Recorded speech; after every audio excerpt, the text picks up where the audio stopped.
started, I want to tell a story. I live in a place called the White House Family Record in Jamaica Plain, Boston, Massachusetts. And that's how I know most of the wonderful people that I know here.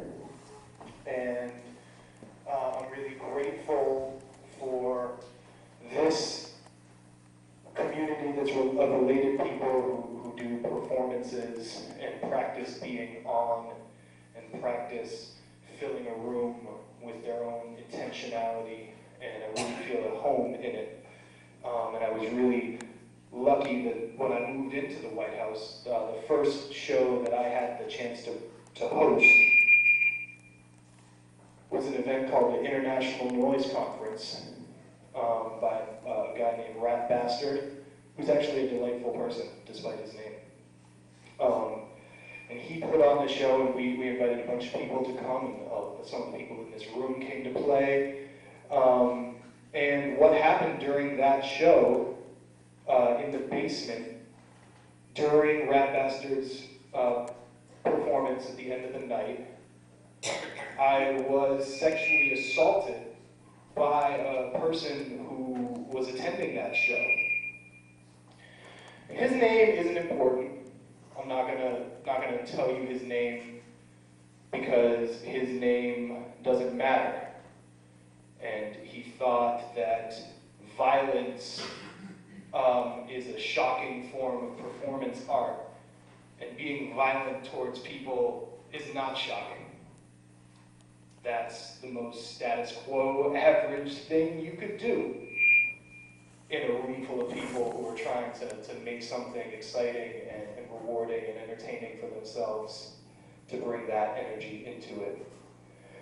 And I tell you all of that because, not to ruin your Sunday afternoon at this wonderful festival, I tell you that because I think it's important for people to take care of and defend the places that they get to have with their friends and their family. And I feel obligated, not just for myself and the people around me, but for my niece Ada Lee Foam, who's gonna come up in this world and grow up, and we have some answering to do to them. She's gonna have questions. The next generation's gonna have questions, and I hope that we have answers. So I'm going to share a few poems with you all.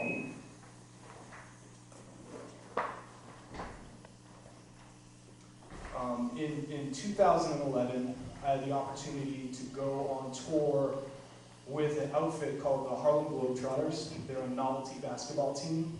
And I was their sound and lighting and video technician for 2 North American tours. It was one of the most amazing experiences of my life. And I've been for the past 8 years a volunteer at a place called the Boston Area Rape Crisis Center. And what I do there is I go to like high schools and community centers and colleges and talk to them about healthy relationships and consent and all those things. And so this is a poem that I wrote about all of those things at the same time. That's right,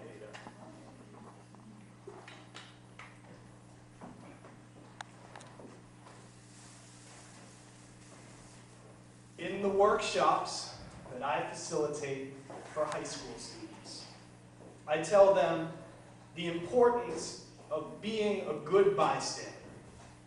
I tell them the incident of Kitty Genovese, 1964, stabbed and raped repeatedly in a parking lot, while an entire building of witnesses did not know it was their problem. I do not tell them why I volunteer to tell them this. In conversations with the professional basketball players who pay my salary, I do not tell them there are words I will never tell anyone. If you are unfamiliar with the idiom no homo, I will be the one to tell you that what began as some dumb shit a rapper said has evolved into an elaborate game of monitoring peer behavior through the lens of homosexuality, claiming a pat on the back of the head, simulating a blowjob. Each time the disclaimer is not spoken. I tell my coworkers that for straight guys, they think about gay sex like so much. I do not tell them every fact that I know about violence. I tell them cities that I've lived in, reasons I've been arrested. In this telling, I do not explain whoever I kiss. I call myself queer. I tell them that I simply opt out of their game. When footage of the word faggot falling from Kobe Bryant's lips comes on television in the locker room one day, the reaction is not as bad as I expect, but it's not any better. And I tell them nothing.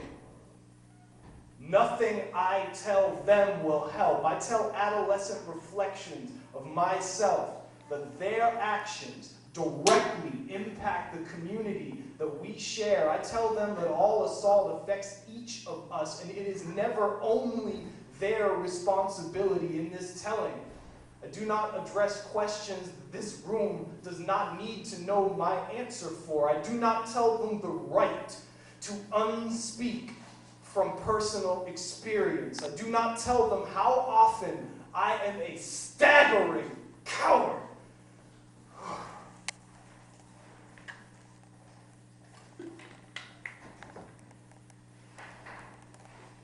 We're going to be a quiet, attentive audience, I can see.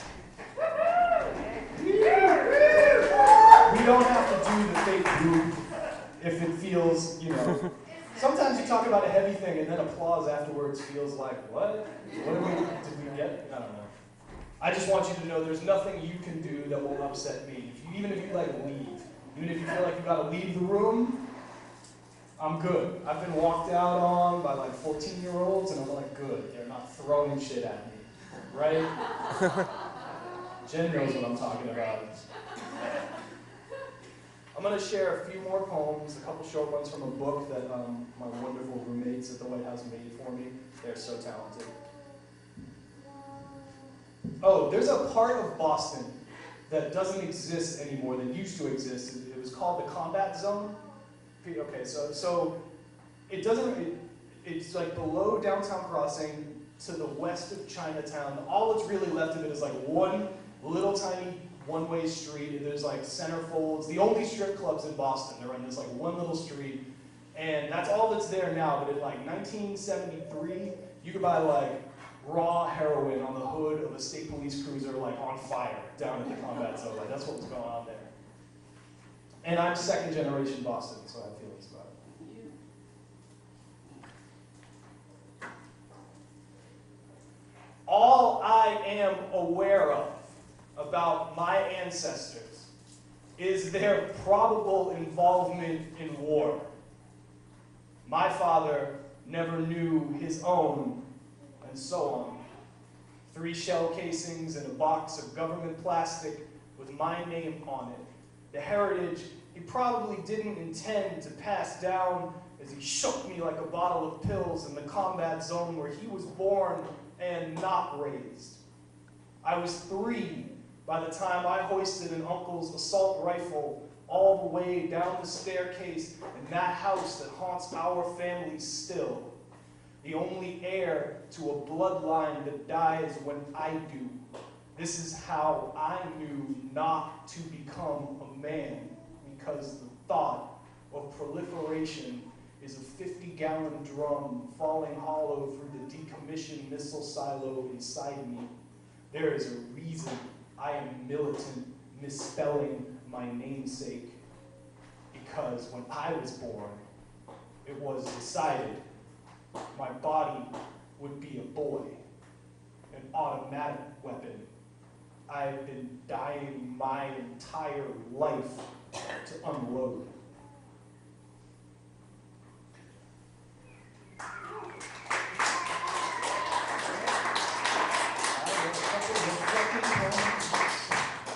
Alright, I've played dumb enough times to have been told that the type of poem this is an ekphrastic poem. And ekphrastic art is when you take one kind of art and you make another art about it, but like a different medium.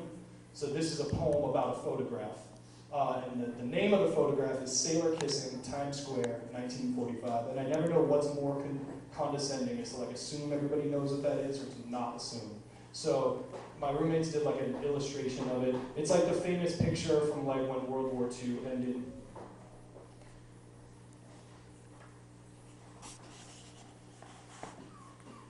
Sailor Kissing, Times Square, 1945. Maybe, I tell myself, maybe they were high school sweethearts, so overwhelmed at the fact of his undisfigured form, it womaned her knees, fainting into government-issued arms, held hysterical in a patriotic headlock. Maybe she was the bombshell, the medic who resurrected him. Maybe they married immediately after that photograph and gave birth to 70 virgins, lived and died side by side. 89 years later, in her words, was grabbed without warning.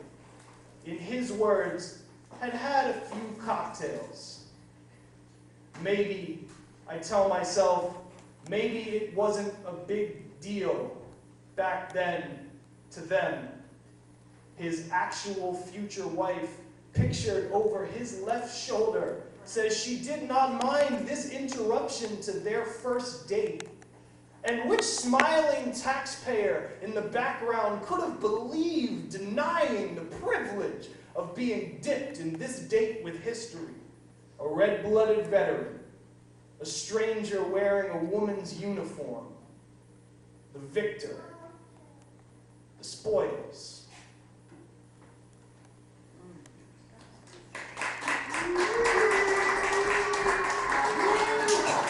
We sometimes talk about the new is like when you, like, everyone's had this experience. You go to like your friend's band show, and it's not great, but you're trying to be supportive, and like the music stops and everyone else is like getting beer, and you're like, woo! You're trying to like raise everyone else up.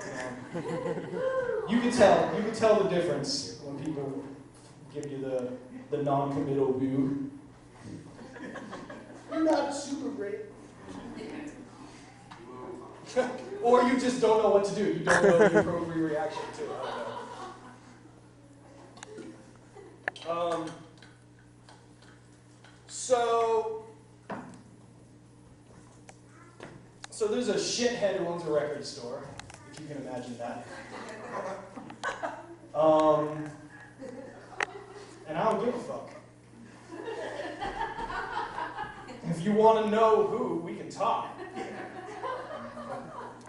This is for my roommates. My roommates who made this book. I live at the White House. I live with 8 amazing women.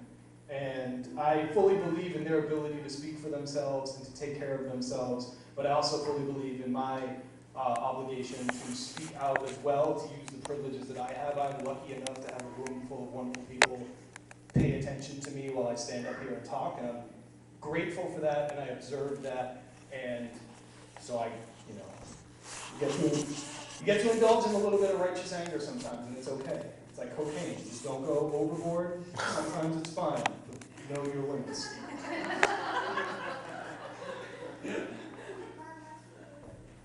When my sister says, I will stay calm for my literal sister and figurative sisters, I have watched helpless while you happen again and again. Sisters, I have loved without touching when my hands were too much like yours. I will be that calm before her lightning cracks the humidity and low thunder rolls over your home alone. Rain sweating through the roof, slick weasel with a band, and delusions of immunity, scavenging sex like loopholes in the law. If she lets me, I will be my sister's unwritten rule.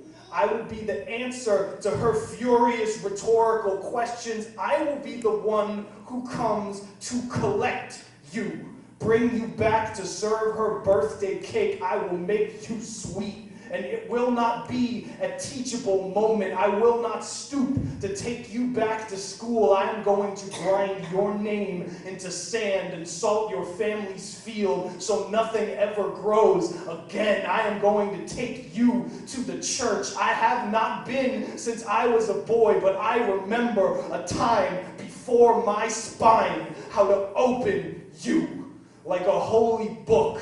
A hingeless door. I will be the keys between her knuckles, the whistle listened to. I will be the bullet to my sister's trigger. If you pull it, it moves.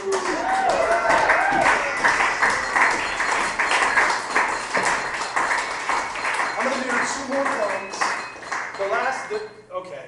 I'm not this intense in real life. Like, we could have a real conversation. I just want to know that, like, we could be friends. And if you wanted to, you could come to the White House and you could meet my dog. I like to show this off that this is not like a stock photo dog, like not a model. This is what I'm going home to. Like, this ain't get any crazy ideas. You buy the book, you can't buy the dog. And so this is a poem. Love is like walking the dog. Sometimes you don't want to. And you wonder why you ever wished this responsibility into existence, when the act of keeping can become its own cruelty. And anything adorable is also a little annoying. Still, you know, this is not a chore that you can avoid for long.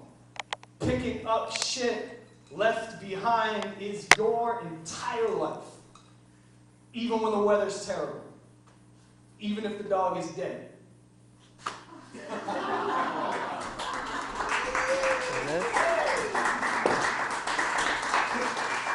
Alright, I'm going to do one more poem. This poem is on the White House Family Record Sampler Volume 2, Are You in Paradise? The recording that's on that vinyl it was recorded at a poetry venue in Cambridge in the basement, where up top the Bruins were winning the Stanley Cup in 2011, or whenever they won it. I'm bad with sports, but it's very exciting. It's about being at a poetry show one time, and I don't know, I'm sometimes an intense individual, and I like to be like right up front at shows and participatory. One time I was at a poetry place, and somebody asked me to if I could sit down and be quiet. So I wrote a poem about my feelings.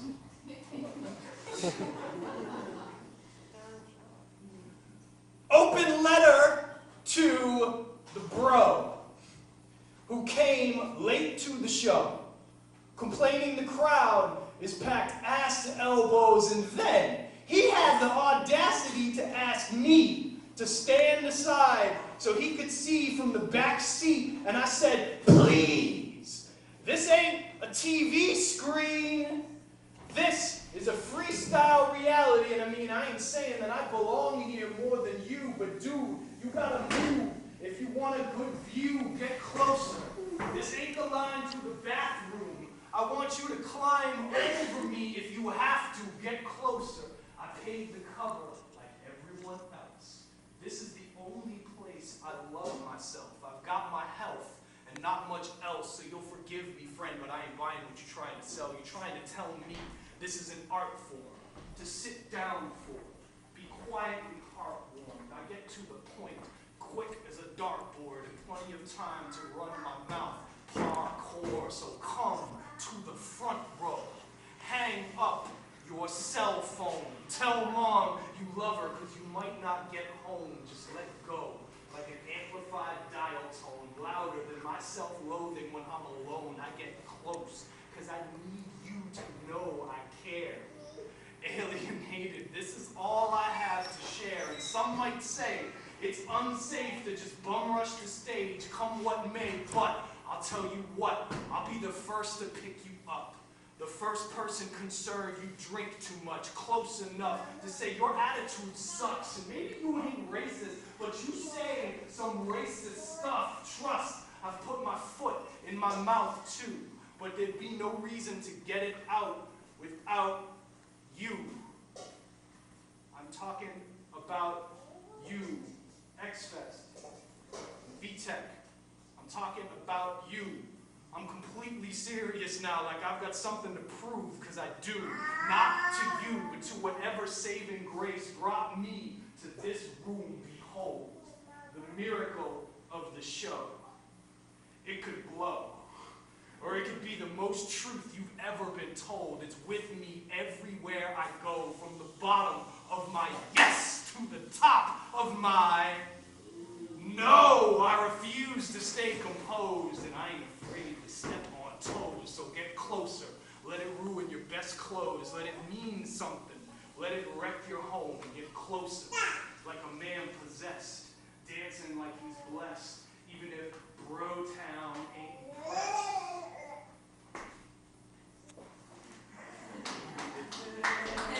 impressed.